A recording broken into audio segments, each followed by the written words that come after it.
There comes a time when humanity is faced with weather disasters and global wars that are slowly destroying people. And technology emerges that people use not to save an uncertain tomorrow but to return to the bright memories and emotions of yesterday. Nick Bannister goes to work where he is met by his assistant Emily Sanders, nicknamed Watts, who informs him that the fellow soldier is waiting for him. The man lost both legs in the recent global war and comes to Nick to take advantage of technology that allows him to return to a bright past left only in his memories. After all, few people dream of the future now because cities have flooded and wars have engulfed the world. The tank was originally a tool for interrogation and then became a means to relive the best moments of life all over again. Nick immerses the man in a time when he was healthy and cheerful, playing with his dog on the lawn of his father's house. When he comes to his senses, the man tries to pay Watts off with a new synthetic substance, baka,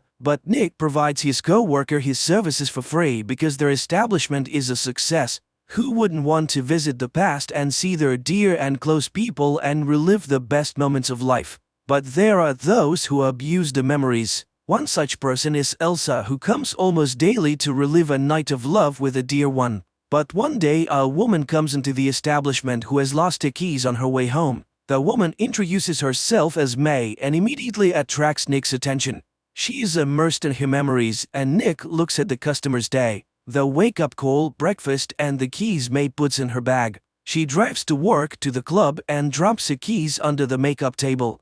Watts wants to stop the memories, but for some reason Nick asks her to keep going. He sees a woman crying before going on stage, but picks himself up and goes to the microphone. He listens mesmerized to her voice, then turns off the equipment. After she leaves, Watts discovers May's forgotten earrings and gives them to Nick. As the sun rises, flooded Miami turns into a ghost town. It is so hot during the day that people had begun to live at night.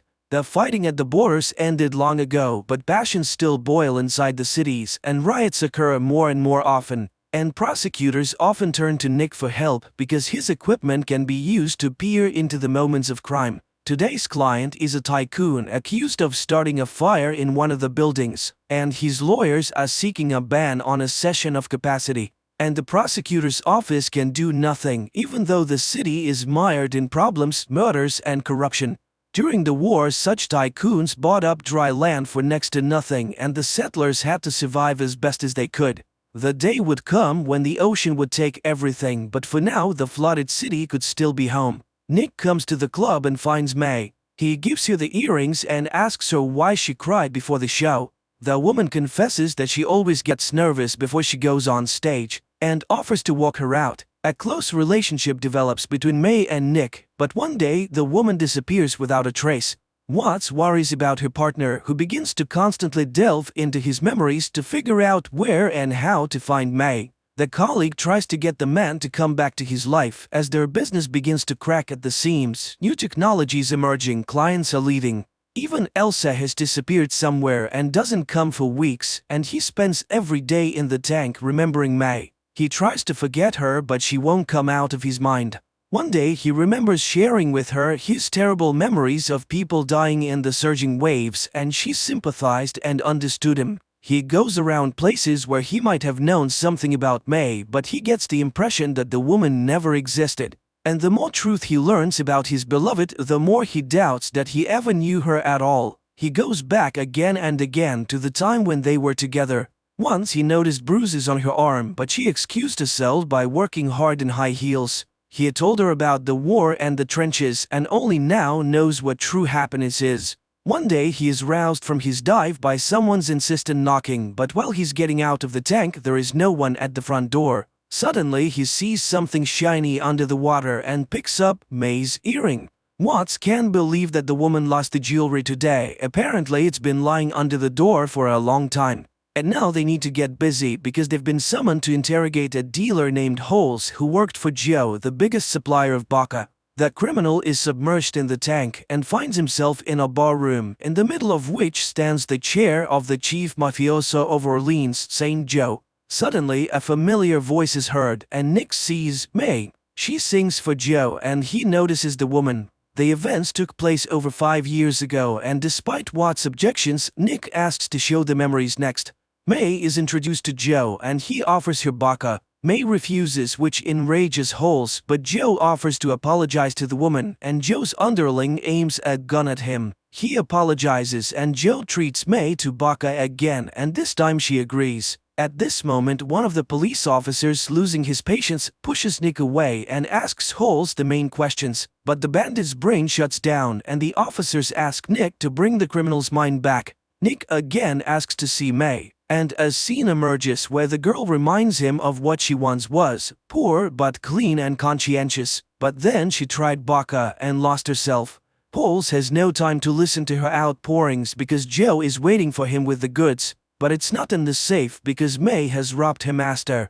The last thing Holes remembers is May hitting him over the head. Watts is astonished. Didn't Nick know that his beloved was using substances? But he never noticed this weakness of hers, but now he knows where to find her.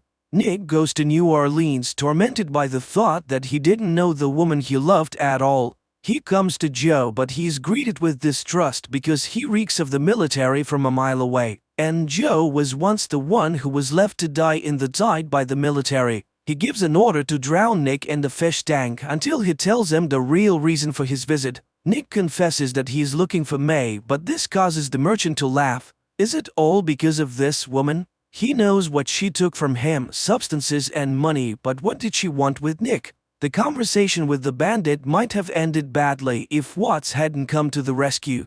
A first-rate marksman, she quickly incapacitated Joe's fighters, shooting the mobster's favorite aquarium in the process. Nick struggles with his jailer, and as he prepares to engage in a firefight, it turns out that Watts has already dealt with everyone and mortally wounded Joe. By the request of the wounded man, the woman finishes him off, and the pair leave. But now Nick agonizes over the question, why did May come to him? He recalls telling her about the plates on which memories were recorded, and May shared one of them. When London flooded, she swam to Miami. But she didn't have a place to stay, so she somehow fell asleep on the boat. Someone untied her and the woman was swept out into the ocean. She would have died if she hadn't stumbled upon a lonely white house in the middle of the water not far from Florida Keys. The woman who lived there put her back on her feet, and it was the best thing that ever happened to her. And Nick had the memory of a song his grandfather sang, and he sang it for May. Nick plunges back into his memories again and again to figure out what the con artist stole. Watts can't understand his obsession. What does he have that May went to imitate a relationship for? Watts recalls May's last visit. At the time, the woman offered her alcohol because she wanted to fix the relationship. She saw that she didn't like her colleague Nick and candidly admits that she was addicted. To this, Watts admits that she worked in supply after the war. She needed to feed her daughter, so she went to soldier drones for the army. The woman then abused and once caused a fire. Her daughter was taken away by the relatives and Watts went back to the bottle. But thanks to Nick, she didn't drown in it. Feeling bad, Watts went to the bathroom, leaving May alone in the room. And she took advantage of this and broke into the vault using the access code, Nick's grandfather's tune. And that means the woman has been studying it hard and has been preparing for a robbery for a long time. They look through their file cabinet and discover Elsa's memories are missing. Nick goes looking for the woman and learns from her friend that Elsa was murdered and her baby boy is missing without a trace. The red-headed friend who took the boy was with the killer. Nick is increasingly plagued by the question, who was May really? A con artist? An addict? A murderer? Nick checks all the clues that might lead to May, and one day he is attacked by a man who, after beating him, advises him to forget about May as she did. Then he calls someone with the message that Nick won't bother them anymore.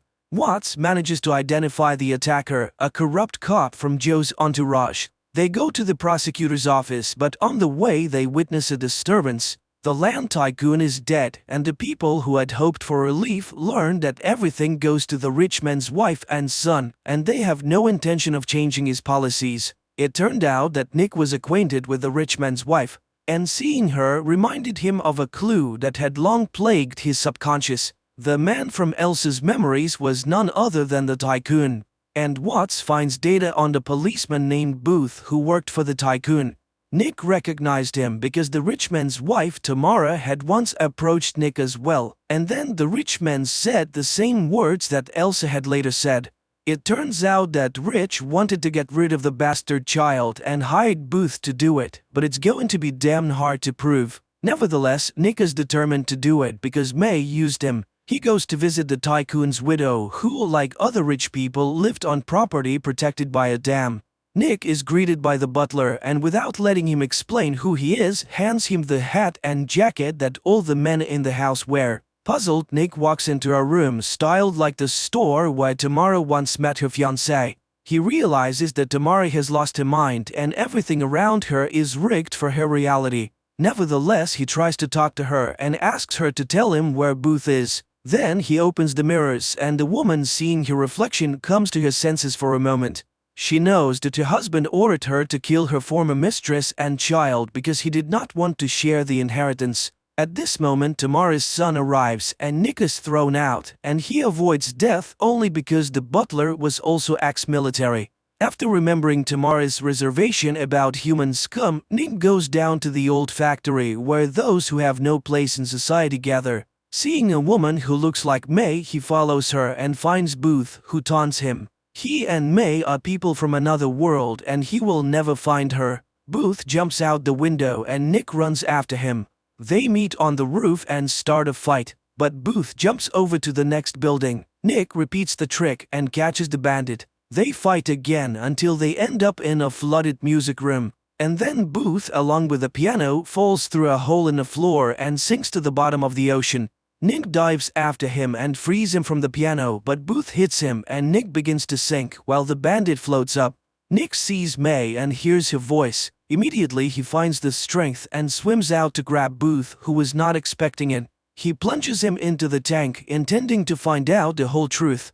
He sees how Booth and May met in Miami. It was then that he hired the woman to find Elsa's memories. May met his army friend and the latter, over vodka, spilled everything he knew about Nick. He even whistled his friend's favorite song. It turns out that the woman knew and had everything in mind. All this time, Nick was just a target. But in an instant flashback, he suddenly discovers that May was resisting her because she was genuinely attracted to Nick. That's when the bruise on her arm appeared.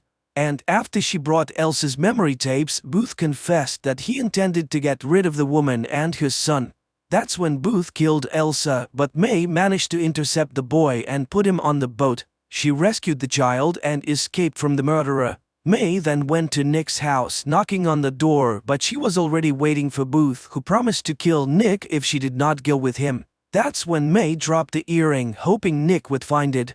In the next flashback, Booth tries to get May to confess where she took the baby, and she suddenly talks about the house amidst the ocean. Nick realizes that this is a message for him.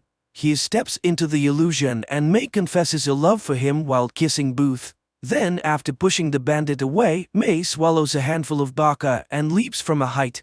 Enraged, Nick retaliates against Booth in the most brutal way possible, by frying his brain with his most nightmarish memories of being burned alive on Joe's orders. Nick goes to the tycoon's house. He realizes who really killed Elsa. The rich man's son didn't want to share his inheritance, and he was the one who hired Booth. And Nick has all the proof. He was the one Booth called at the time, and it can be confirmed. The guy tries to pay him off, but Nick says his brother is alive, and the police have already found him in a cabin in the middle of the ocean, and they are coming for the killer soon. The guy pulls out a gun but hesitates to shoot and tries to kill himself, but he doesn't have the guts to do it either. Nick goes to Watts, who now works at the hospital, and confesses to killing Booth. He hands over the records of Elsa and May's murders and asks that it be given to the prosecutor's office. He regrets missing out on many good things and asks Watts to find her daughter and be with her. The news of the tycoon's son's crime was the last drop that overflowed the cup of people's patience, and a riot broke out in the town. But Nick withdrew from it all into memories, reliving again and again the happy moments of meeting May. Now elderly Watts and her granddaughter often come to his receptacle, while Nick tells May the story of Orpheus and Eurydice. The idea of the film makes us think that people are very different. Some deal with a bad present and an uncertain future and may not dwell on memories, while others need to constantly look back to the past in order to exist in the present.